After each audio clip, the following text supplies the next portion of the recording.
모세가 대답하여 이르되 그러나 그들이 나를 믿지 아니하며 내 말을 듣지 아니하고 이르기를 여호와께서 내게 나타나지 아니하셨다 하리이다.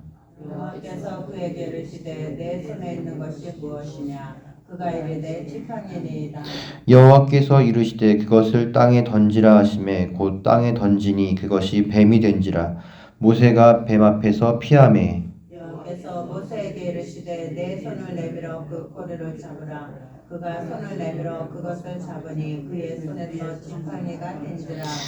이는 그들에게 그들의 조상의 하나님 곧 아브라함의 하나님 이삭의 하나님 야곱의 하나님 여호와가 내게 나타난 줄 믿게 하려 함이라 하시고 여호와께서 또 그에게 이르시되 내 손을 품에 넣으라 하시매 그가 손을 품에 넣었다가 내어보니 그의 손에 나병이 생겨 눈같이 된지라.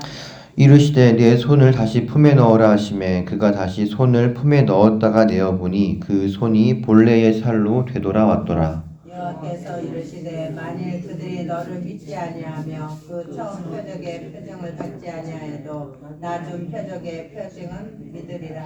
그들이 이 두 이적을 믿지 아니하며 내 말을 듣지 아니하거든 너는 나일강 물을 조금 떠다가 땅에 부으라. 내가 떠온 나일강 물이 땅에서 피가 되리라. 아멘. 학대받는 동족을 본 모세의 마음속에 참을 수 없는 분노가 일어났습니다. 이 분노는 동족을 향한 사랑과 불의를 참지 못하는 정의에서 나왔습니다. 그러나 사랑과 정의에서 나온 분노는 결국 그를 살인자로 만들었습니다. 그의 사랑과 정의는 동족에게 인정받지 못했습니다. 그의 사랑과 정의는 결국 모두에게서 버림받게 했고 그를 광야로 내몰았습니다.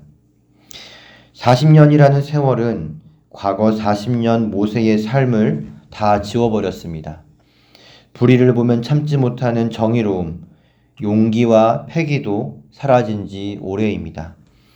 그는 더 이상 이집트의 왕자가 아닙니다. 양을 치는 한 명의 늙은 목자입니다. 늙은 그가 무엇을 더 바라고 또 꿈꿀 수 있겠습니까? 그저 주어진 삶에 안주하는 것뿐입니다.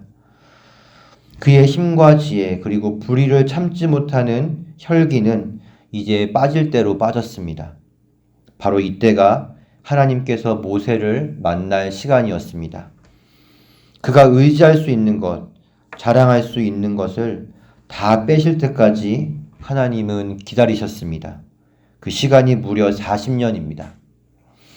나이 80인 노년에 모세는 하나님의 부르심을 받게 됩니다. 이것이 바로 그의 존재 이유였습니다. 그에게 80년은 하나님께서 그를 쓰시기 위해 준비하신 시간이었습니다. 불의를 참지 못해 사람을 죽였던 모세가 어떻게 변했습니까? 성경은 이렇게 말합니다. 이 사람 모세는 온유함이 지면의 모든 사람보다 더 하더라. 어떤 세계적인 목사님이 설교 시간에 이렇게 질문했습니다. 만약 당신은 하나님께서 5년을 사용하시기 위해 80년을 훈련하고 준비시키신다면 당신은 기꺼이 이 80년 동안 훈련받는 삶을 살기로 결정하겠습니까? 우리 성도님들은 어떠십니까? 하나님께서 나를 사용하시기 위해 아주 오랜 시간을 훈련하고 준비시키시겠다고 한다면 그것에 기꺼이 응하시겠습니까? 이것은 정말 쉽지 않은 결정일 것입니다. 그러나 5년 동안 하나님이 날 사용하신 시간은 주님께서 나를 창조하신 바로 그 이유일 것이며 80년의 훈련의 시간을 보상하고도 남을 만큼 놀라운 영광의 시간이 될 것이라고 저는 믿습니다. 몇 년 훈련 받는 것이 중요한 게 아니라 하나님께 온전히 쓰임받는 것이 중요합니다. 이것이 바로 우리의 존재의 이유이기 때문입니다. 사랑하는 성도 여러분, 하나님은 우리가 주님께 사용받을 준비가 될 때까지 우리가 자랑하고 의지하는 것들, 그리고 하나님의 부르심에 정면으로 들이받는 나쁜 성품들을 다루게 될 것입니다. 내가 의지할 유일한 분은 오직 하나님이 될 때까지 주님의 말씀에 어떠한 이의도 없이 순종할 때까지 말입니다. 바로 그때가 주님께 사용받을 때입니다. 그래서 우리는 겸손해야 합니다. 겸손은 자기의 한계를 인정하고 하나님을 전심으로 의지하는 것입니다. 그저 자기를 비하하는 것이 겸손이 아닙니다. 하나님은 겸손한 자를 높이시고 은혜를 베푸십니다. 겸손이 바로 영적으로 초고속 승진을 할 수 있는 비결입니다. 하나님께 겸손의 영을 달라고 구하시기를 바랍니다. 그리하여 하나님께 귀하게 사용받는 성도님들 되시기를 바랍니다. 80세에 부름받았다면 여기 계신 성도님들 중에 하나님께 원대하게 쓰임받기에 늦은 사람은 아무도 없습니다. 이것을 믿으시기를 바랍니다. 모세는 호렙산에서 불과 같은 하나님의 임재를 마주합니다. 그 하나님은 자신을 너의 조상 아브라함의 하나님, 이삭의 하나님, 야곱의 하나님이라고 계시하십니다. 이 표현은 하나님께서 아브라함과 맺은 언약을 잊지 아니하셨음을 의미합니다. 이제 하나님은 모세를 통해서 아브라함과 맺은 언약을 성취하려 하십니다. 자신이 누구인지를 알려주는 동시에 하나님은 모세의 사명을 알려주십니다. 그의 사명은 애굽인의 손에서 하나님의 백성 이스라엘을 건져내고 그들을 약속의 땅 가나안으로 데려가는 것입니다. 불이 붙었으나 타지 않는 떨기나무, 그리고 처음 듣는 하나님의 음성이 얼마나 신비롭습니까? 그러나 이러한 초자연적인 경험을 했으나 모세는 하나님께 자신의 부르심이 무엇인지 듣자마자 순종하기를 거절합니다. 그가 이렇게 말합니다. 내가 누구이기에 바로에게 가며 이스라엘 자손을 애굽에서 인도하여 내리이까. 하나님이 주신 사명을 들으며 그는 현재 자신의 모습을 떠올립니다. 자신의 모습은 도피한 범죄자, 동족에게 거부당한 자, 그리고 외로운 나그네입니다. 그러한 초라한 자신에게 이 하나님의 부르심은 가당치가 않습니다. 소설도 이런 소설이 없습니다. 아무리 하나님이어도 이건 하실 수 없는 일입니다. 주님을 만났지만 모세의 믿음은 현재 바닥 상태입니다. 하나님은 그러한 그와 반드시 함께 있을 것이라고 약속하십니다. 하지만 여전히 모세는 거절합니다. 그가 이렇게 말합니다. 내가 이스라엘 자손에게 가서 이르기를 너희의 조상의 하나님이 나를 너희에게 보내셨다 하면 그들이 내게 묻기를 그의 이름이 무엇이냐 하리니 내가 무엇이라고 그들에게 말하리이까. 모세는 하나님을 만났지만 하나님에 대해 아는 바가 없습니다. 그가 자신의 부르심을 성취하기 위해 가장 먼저 필요한 것은 하나님을 아는 지식이었습니다. 하나님이 얼마나 위대하시며 능력 있는 분인지 모세는 아직 모릅니다. 그가 하나님이 주신 사명을 거절한 이유는 하나님을 모르기 때문입니다. 이렇게 하나님을 아는 것과 믿음은 밀접한 관계를 맺습니다. 하나님을 알면 알수록 우리의 믿음도 증가합니다. 호세아는 내 백성이 지식이 없음으로 망한다고 했고 이어서 힘써 여호와를 알자고 촉구했습니다. 모세는 물론 이스라엘 백성도 하나님에 대한 지식이 없습니다. 그들이 이집트의 속박에서 벗어나고 더 나아가 죄의 속박에서 벗어날 유일한 길은 바로 하나님을 아는 것입니다. 사랑하는 성도 여러분, 하나님을 알기를 더욱 힘쓰시기를 바랍니다. 하나님 알기를 힘쓸수록 우리의 믿음도 더욱 굳세질 것입니다. 그 지식이 우리에게 더 많은 자유를 줄 것입니다. 진리를 알지니 진리가 너희를 자유하게 하리라. 하나님을 아는 지식은 바로 진리입니다. 하나님이 누구인지를 아는 것은 모세에게 굉장히 중요합니다. 왜냐하면 이스라엘 백성이 모세에게 당신을 보낸 신의 이름이 무엇인지를 묻는 것은 다시 말해 당신이 이런 일을 할 권위가 누구에게서 왔는지를 묻는 것이기 때문이죠. 하나님은 이 질문에 나는 스스로 있는 자이니라 라고 답하십니다. 하나님의 이 이름은 하나님의 영존하심과 능력의 충만하심을 잘 드러냅니다. 그 어떠한 신도 우리 하나님과 견줄 수도 능가할 수도 없는 그분은 유일하신 분이심을 이 이름은 드러냅니다. 출애굽기 6장 3절에서 하나님은 모세에게 아브라함과 이삭, 야곱에게는 여호와라는 이름을 알리지 않았다고 나와 있습니다. 그러나 창세기를 살펴보면 이들이 하나님의 이름을 여호와라고 부르는 장면이 등장합니다. 창세기 22장 14절에 이렇게 나와 있습니다. 아브라함이 그 땅 이름을 여호와 이레라 하였으므로 오늘날까지 사람들이 이르기를 여호와의 산에서 준비되리라 하더라. 그런데 하나님께서 마치 이 여호와라는 이 이름을 새로운 이름처럼 말씀하시는 이유는 이 이름이 새로운 의미가 주어졌다는 것을 의미하는 것입니다. 예를 들어서 한번 설명해 보겠습니다. 무지개는 노아 시대 이전에도 존재했습니다. 그런데 하나님께서 무지개를 내가 더 이상 물로 심판하지 않겠다는 약속의 증표로 삼으셨을 때 그때는 무지개는 새로운 의미를 갖게 됩니다. 이런 것처럼 출애굽기 3장 15절에서 하나님은 자신의 이름을 너희 조상의 하나님 여호와 곧 아브라함의 하나님, 이삭의 하나님, 야곱의 하나님으로 칭하시는데 이 아브라함의 하나님, 이삭의 하나님, 야곱의 하나님이라는 수식이 여호와의 이름의 의미를 구체적으로 알려줍니다. 이스라엘의 조상들이 알고 있었던 하나님은 이제 그들의 후손인 이스라엘 백성과 긴밀한 관계, 즉 언약 관계를 유지하시는 하나님이라는 사실을 이 여호와라는 이름이 드러내는 것입니다. 모든 신 위에 뛰어나신 하나님, 모든 것의 창조주이며 주관자이신 하나님은 이스라엘과 긴밀한 관계를 맺는 분이십니다. 그 하나님이 오늘 우리와 긴밀한 관계를 맺고 계십니다. 우리가 여호와 하나님 이렇게 부르는 것에는 이러한 의미가 있는 것입니다. 주님은 나와 매우 가까이 계십니다. 나는 그 누구보다도 주님과 친밀합니다. 주님 나에게 더 가까이 오시옵소서.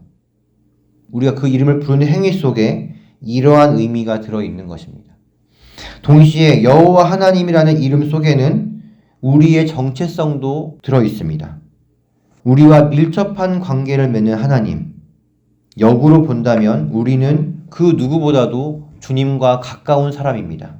주님은 그 누구보다도 우리의 음성에 귀를 기울이시고 응답하십니다.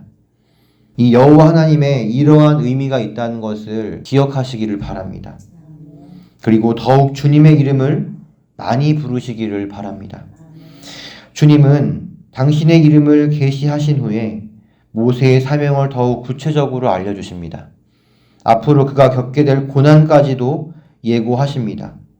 바로는 그 모세의 말에 순순히 허락하지 않을 것입니다.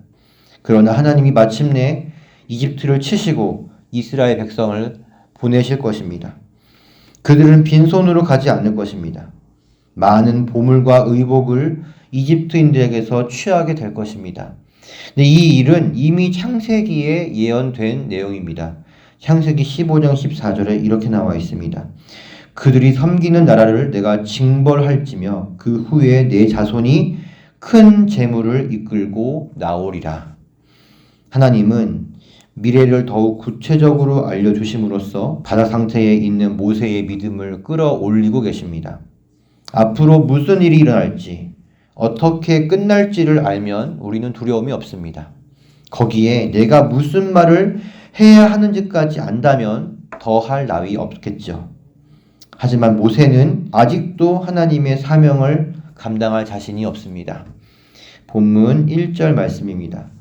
그들이 나를 믿지 아니하며 내 말을 듣지 아니하고 이르기를 여호와께서 내게 나타나지 아니하셨다 하리이라. 하나님은 분명 이스라엘의 장로들이 모세의 말을 들을 것이라고 말씀하셨습니다. 하나님이 그렇다면 반드시 그렇게 됩니다. 그런데 모세의 생각에서는 말만으로는 그들이 믿지 않을 것이라는 불신이 있었던 것 같습니다. 아직도 모세 자신은 초라한 지금의 모습에서 헤어나오지 못합니다. 하지만 하나님은 그러한 모세를 이해하십니다. 그래서 그가 믿음을 가지고 자신의 사명을 받아들일 수 있도록 자신의 눈높이를 낮추어서 모세의 눈높이에 맞추십니다. 하나님은 모세가 들고 있는 지팡이를 뱀이 되게 하십니다. 그리고 뱀의 꼬리를 잡으라고 하시고 모세가 잡으니 다시 지팡이가 되었습니다. 이렇게 하나님은 기적을 베푸심으로써 모세가 사명을 감당할 수 있는 믿음을 끌어올리십니다. 그런데 왜 하나님은 많고 많은 기적 중에 하필이면 지팡이가 뱀이 되는 기적을 보여주셨을까요? 우선 지팡이는 왕의 권위와 능력을 상징합니다. 그리고 뱀은 그 당시 이집트의 바로를 지키는 수호신을 상징하는 동물이었습니다. 그래서 그 이집트의 바로가 쓰는 왕관 아시죠? 이렇게 된 왕관.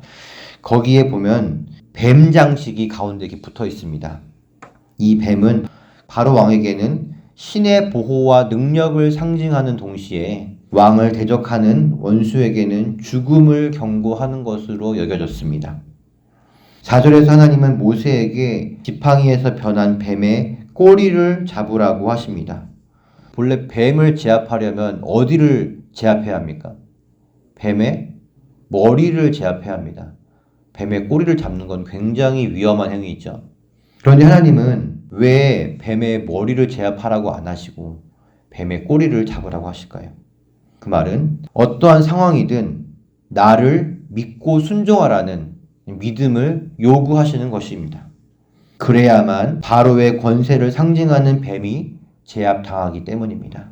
지팡이가 뱀이 되며 다시 뱀이 지팡이가 되는 이 기적은 이스라엘의 왕이시며 온 땅의 왕이신 여호와 하나님께서 이집트 왕의 권세를 제압하셨음을 상징하는 기적입니다. 하나님은 모세에게 두 번째 기적을 보여주십니다. 그의 손을 품에 넣었다 빼니 손에 나병이 생기고 다시 품에 넣었다 빼으니 본래의 살로 돌아옵니다. 하나님께서 두 번째로 이 기적을 보여주신 이유가 무엇일까요? 우리가 후에 보겠지만 이 지팡이가 뱀이 되는 기적을 이집트의 요술사들도 똑같이 따라합니다. 그들이 속임수를 써서 지팡이가 뱀이 되게 했을 수도 있을 것이며 아니면 악한 마귀의 역사일 수도 있습니다. 이 기적이 바로의 마음을 돌리지 못할 수도 있습니다. 실제로 바로의 마음을 돌리지 못했습니다. 그러나 이 질병에서 고침을 받는 것은 이집트의 요술사들이 할 수 있는 일이 아닙니다. 당시에는 모든 질병이 신이 벌을 내리거나 아니면 신이 심판하셨기 때문이라고 믿었습니다. 그래서 사람들은 질병에서 낫기 위해서 이 질병과 관련된 신에게 찾아가 제물을 드리고 치유를 구했습니다. 하지만 그렇다고 질병이 잘 나을 리가 없죠. 그런데 이 이집트 사람들의 눈에는 모세가 자기 마음대로 나병에 걸렸다가 다시 나병에서 고침받는 이러한 일을 할 수 있는 사람으로 보입니다. 다시 말해 질병을 스스로 통제할 수 있는 사람으로 보이는 것이죠. 그러한 그가 이집트 사람의 눈에는 어떻게 보이겠습니까? 신처럼 보일 수 있는 것이죠. 또한 그가 믿는 하나님에 대한 두려움에 사로잡히게 될 것이겠죠. 9절에서 하나님은 그들이 이 두 이적을 믿지 아니하며 내 말을 듣지 아니하거든 이렇게 말씀하십니다. 그러면서 세 번째 기적을 준비하십니다. 너는 나일강 물을 조금 떠다가 땅에 부으라. 네가 떠온 나일강 물이 땅에서 피가 되리라. 이 앞선 두 기적, 그 지팡이를 관련된 기적과 또 이 나병 관련된 기적은 상태가 변했다가 본래로 다시 돌아오는 그러한 기적입니다. 하지만 이 세 번째 기적은 원상태로 다시 돌아오는 기적이 아닙니다. 그리고 이것은 이집트에 실제적인 피해를 주는 기적입니다. 모세가 바로 앞에서 지팡이가 뱀이 되는 기적을 보였음에도 바로가 이스라엘 백성 보내기를 거절하자 하나님은 첫 번째 재앙으로 이 나일강 물이 피가 되게 하십니다. 사랑하는 성도 여러분, 우리는 이 본문을 통해서 우리의 낮은 믿음의 자리까지 내려오셔서 우리의 눈높이에서 우리의 믿음을 끌어올리시는 하나님의 세심한 배려를 발견할 수 있습니다. 예수님의 손에 못자국과 옆구리에 손을 넣어보지 않고는 예수님의 부활을 믿을 수 없다는 도마에게 신이 오셔서 당신의 손과 옆구리를 넣어보게 하신 예수님처럼 말입니다. 예수님은 우리의 연약한 믿음을 나무라지 않습니다. 오히려 우리의 믿음에 당신의 눈높이를 맞추십니다. 하지만 보지 않고 믿는 믿음이 복된 믿음입니다. 하나님은 당신의 능력으로 우리의 믿음의 수준을 끌어올리시는 분이라는 사실을 믿으시기를 바랍니다. 믿음은 우리의 것이 아닙니다. 노력의 산물이 아닙니다. 믿음은 하나님의 선물입니다. 그래서 하나님께 믿음 주시기를 구하면 주님은 우리에게 더 큰 믿음을 주실 것입니다. 그러니 사랑하는 성도 여러분, 더 큰 믿음을 구하시기를 바랍니다. 모세는 자신의 힘으로 하나님의 사명을 완수해야 하는 줄로 알았습니다. 당연히 그것은 모세 자신의 힘으로 할 수 없는 일이었습니다. 당연히 하나님도 그의 힘으로 그 일을 할 수 없다는 것을 알고 계십니다. 모두에게 버림받은 80대 노인이 어떻게 그 일을 할 수 있겠습니까? 그러나 하나님은 할 수 없는 일을 맡기시는 무책임한 악한 주인이 아니십니다. 우리가 회사 일을 할 때에 자기 사비를 써서 일하지 않습니다. 회사 돈을 쓰고 회사가 가지고 있는 재원을 가지고 회사 일을 합니다. 마찬가지입니다. 하나님은 우리에게 사명을 맡기실 때 그것을 해낼 수 있는 하나님의 능력을 주십니다. 사명을 이루는데 돈이 필요하다면 하나님은 우리에게 돈을 주실 것입니다. 사람이 필요하다면 하나님은 사람을 보내실 것입니다. 기적이 필요하다면 우리 하나님은 기적을 일으킬 것입니다. 그렇다면 우리는 어떻게 해야 하나님의 돈, 하나님이 보낸 사람, 하나님의 기적을 체험하는지를 알 수 있습니다. 어떻게 하면 될까요? 하나님이 주신 사명대로 살면 됩니다. 사명대로 사는 자의 삶을 하나님은 보호하십니다. 모세를 대적한 바로가 혹독한 재앙과 심판을 당하듯 하나님의 사명자를 대적하는 원수들 역시 혹독한 재앙과 심판을 당하게 될 것입니다. 제가 예전에 개인 기도 중에 몇몇 성도님들을 향한 하나님의 부르심을 감동으로 받은 적이 있다고 말씀드린 적이 있습니다. 그분들의 부르심은 너무 크고 놀라웠습니다. 그분들의 부르심은 한 교회 안에 갇혀 있을 수 없었습니다. 여러 교회를 돌며 많은 하나님의 사람들을 세우고 있는 것을 저는 감동 중에 보았습니다. 하나님, 정말 저분의 부르심이 이렇게 큽니까? 저는 그 감동을 받으면서 연신 하나님께 물었습니다. 만약 그분들이 이 부르심을 발견한다면, 그리고 그 부르심에 순종한다면 그것이 자신들에게 얼마나 큰 축복이 될 것이며 또 성원교회와 나아가 대한민국에겐 얼마나 큰 축복이 될까 저는 생각해 보게 됩니다. 80세 노인이라도 하나님께 붙들리면 한 민족을 구원할 수 있습니다. 지금이라도 하나님께 붙들린다면 우리 역시 내 힘으로 상상할 수 없는 하나님의 원대한 역사에 귀하게 쓰임을 받을 것입니다.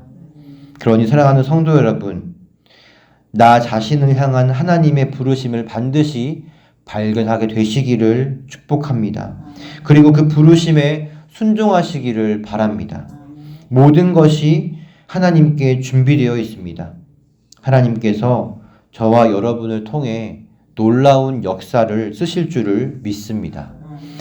부르심을 발견하고 순종함으로써 하나님의 원대한 계획에 귀하게 쓰임 받으시는 저와 여러분 되시기를 예수님의 이름으로 축복합니다.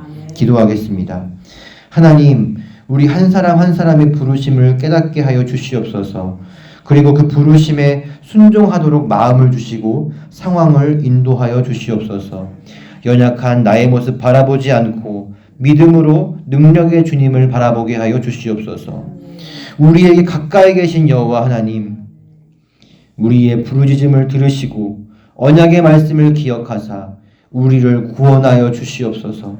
질병으로부터, 해결할 수 없는 문제로부터, 원수의 여러 가지 공격으로부터 우리를 구원하여 주시옵소서. 그리고 우리에게 약속된 복을 허락하여 주시옵소서. 감사드리며 예수님의 이름으로 기도하옵나이다. 아멘.